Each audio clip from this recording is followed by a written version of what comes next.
Esto es Identidad Luterana y hoy vamos a hablar sobre el conocimiento natural de Dios. Acompáñame.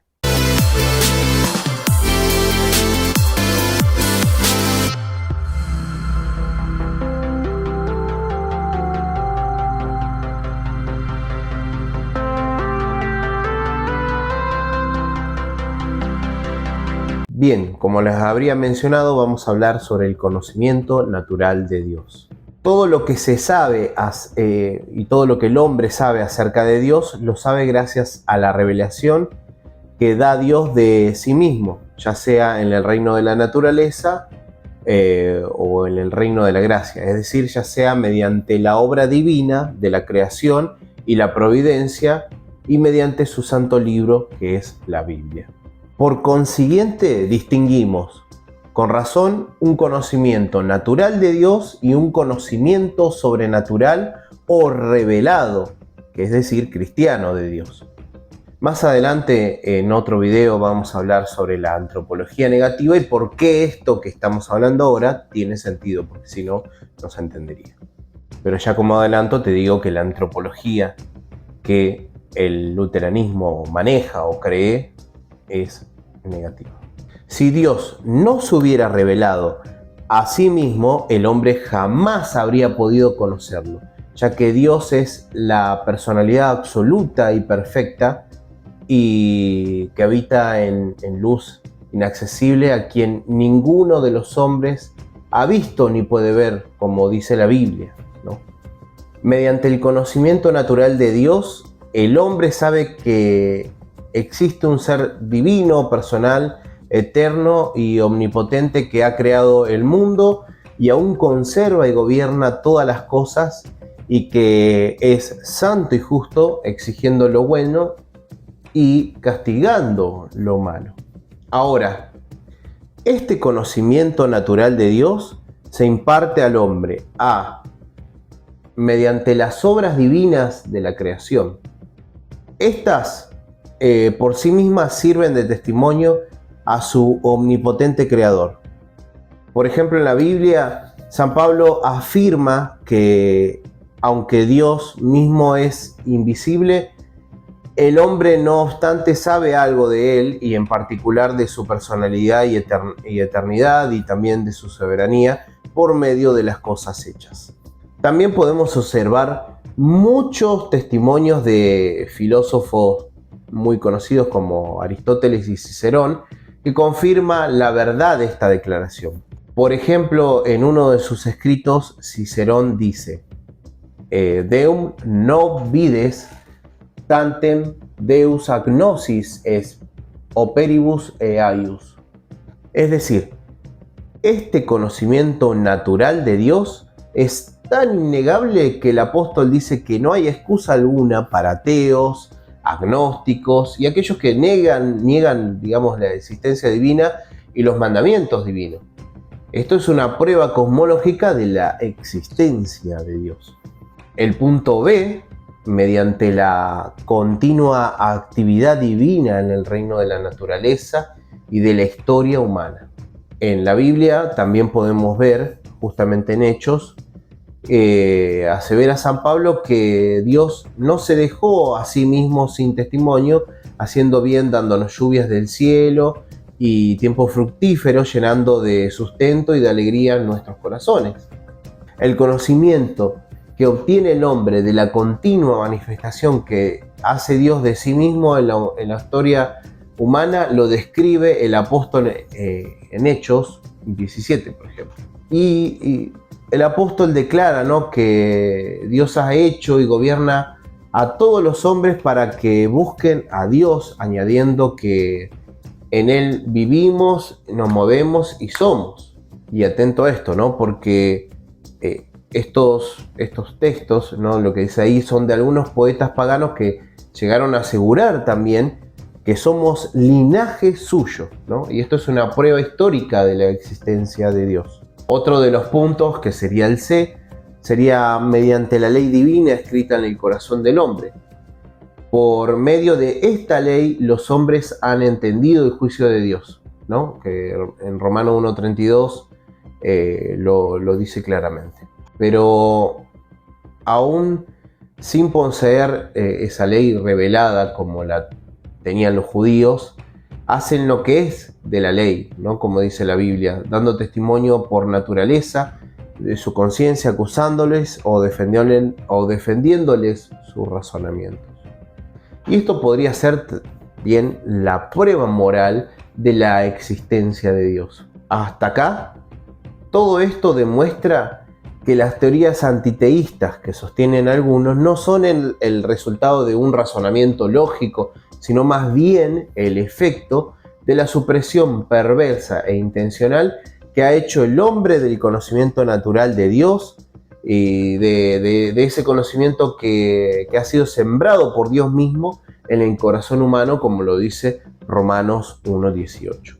Estas teorías no representan progreso en el pensamiento religioso de los hombres, sino más bien una decadencia espiritual y moral. Bien, el ateísmo niega la existencia de Dios, aunque ya por naturaleza el hombre sabe perfectamente que existe un Dios, ¿no? Como lo dice varios versículos de la Biblia. El politeísmo propugna la existencia de muchos dioses, aunque es monoteísta el conocimiento natural que el hombre tiene de Dios. Por ejemplo, en Romanos 1:20 habla sobre su eterno poder, ¿no? El materialismo reduce a la materia todo cuanto existe, incluso el alma, ignorando que la distinción que debe observarse entre lo material y lo espiritual, de modo que en el materialismo no hay Dios ni alma humana, ni tampoco existe la inmortalidad, sino solamente la persistencia de la materia y la energía. Ahora, por su parte, el panteísmo es la doctrina de que Dios está en todo y todo es Dios, de modo que nada existe fuera de Dios. Ahora, el deísmo admite que existe un Dios personal que ha creado el mundo y ha implantado en él las leyes que lo gobiernan, pero bueno, después enseña que después de haber hecho esto, Dios se alejó del mundo y bueno, lo dejó entregado al imperio de las leyes de la naturaleza y que se arregle, ¿no? Ahora, por su parte, el pesimismo enseña que todo en el mundo y en la vida es esencialmente malo y declara que el mundo no es sino como podría ser, es al menos suficientemente malo como para que su inexistencia total sería preferible. Ahora, la evolución ateísta niega la existencia de Dios, sostiene que la materia y la energía son eternas y atribuye el desarrollo del cosmos a las fuerzas puramente naturales.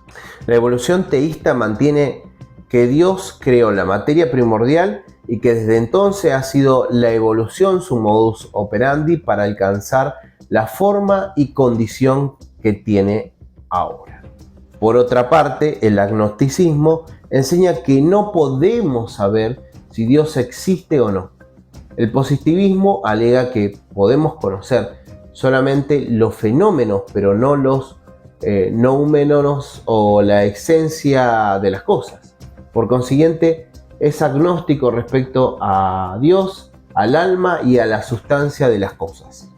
Ahora, todas estas teorías antibíblicas son contrarias al conocimiento natural de Dios que la Sagrada Escritura atribuye al hombre con tanta claridad y énfasis que lo vemos en varios versículos bíblicos. El conocimiento natural de Dios es verdadero dentro de sus límites, ¿no? Como dice Romano 1:18, pues lo que enseña respecto a la personalidad, eternidad, omnipotencia, soberanía, santidad y justicia de Dios concuerda con la religión revelada. Ahora, aunque es un conocimiento innato, como lo dice Romanos 2:14-15, ley para sí mismos, la obra de la ley escritas en sus corazones, no obstante, puede ser extendido y confirmado más ampliamente mediante la contemplación de las obras de Dios y sus modos de proceder en la naturaleza y en la historia. Aunque también puede ser corrompido y cambiado en error, por ejemplo las teorías antiteístas. mediante la depravación moral que existe en el hombre. Ahora, el conocimiento natural de Dios es de gran beneficio para el hombre porque es el fundamento de la justicia civil del hombre natural, ¿no? Como lo dice la Biblia y lo expresa claramente, y el punto de partida para los misioneros cristianos en su proclamación de la ley revelada. Ahora, a todo esto, bueno, Lutero declara con razón que si Dios no hubiese escrito la ley en el corazón del hombre, obviamente que necesitaríamos de mucha predicación antes de que el hombre sintiera el golpe de la ley en su conciencia, ¿no? Cuando San Pablo predicó la palabra de Dios a los filósofos atenienses, él empezó refiriéndose al conocimiento natural de Dios innato en aquellos hombres, ¿sí? Por eso la famosa frase que dice en Hechos 17, 23 al 29.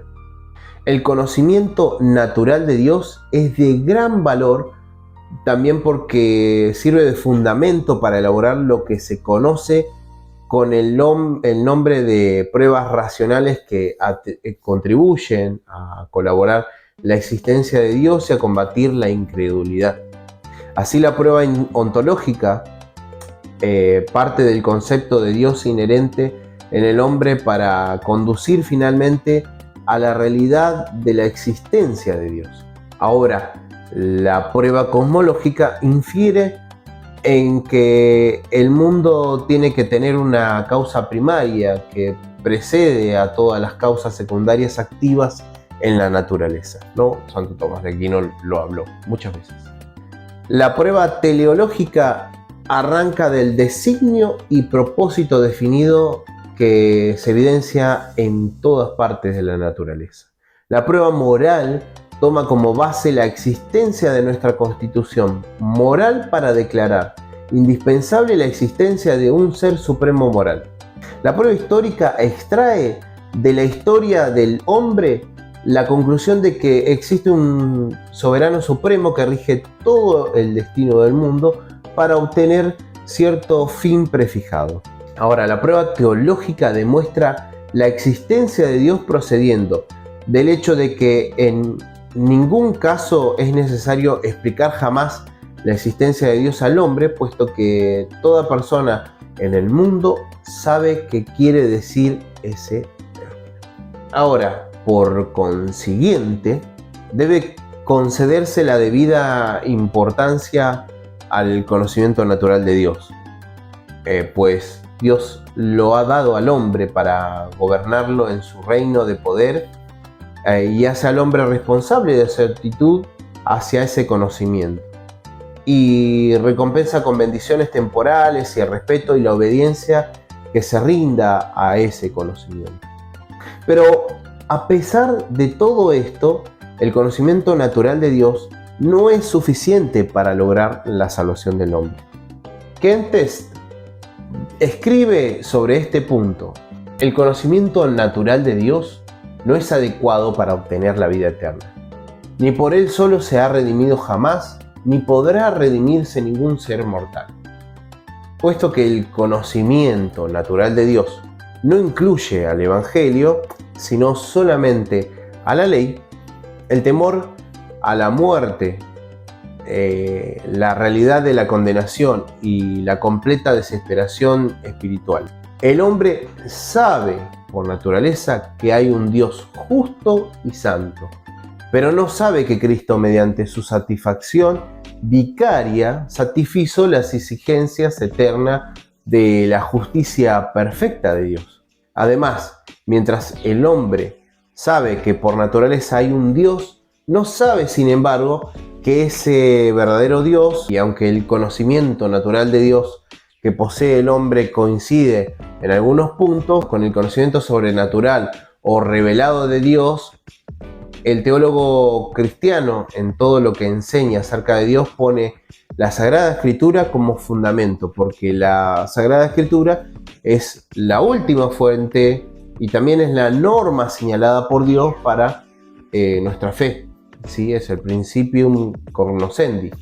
Ella sola puede enseñarnos las preciosas verdades del Evangelio divino, por las cuales se salva el hombre.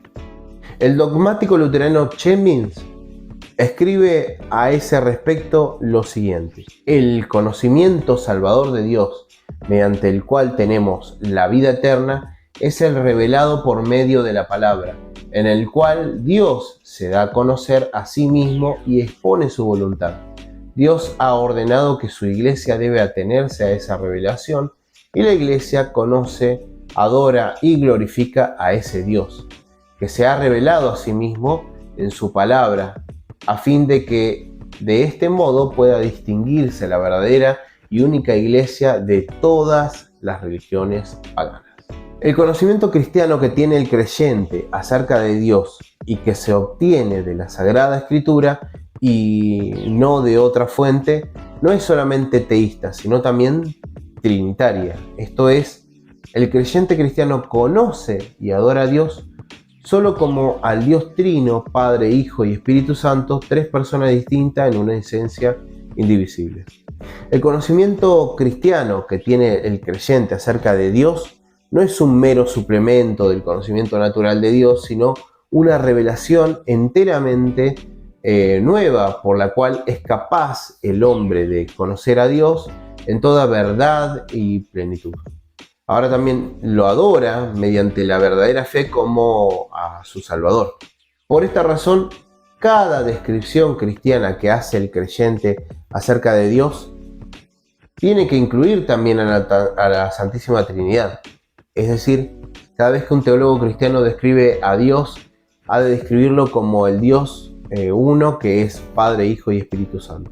Otro luterano muy importante como Calov dice con mucha razón: los que en su descripción de Dios no incluyen una mención expresa de las tres personas, no representan esa doctrina en una forma del todo genuina y completa, puesto que sin tal declaración no se da a entender aún quién es el verdadero Dios.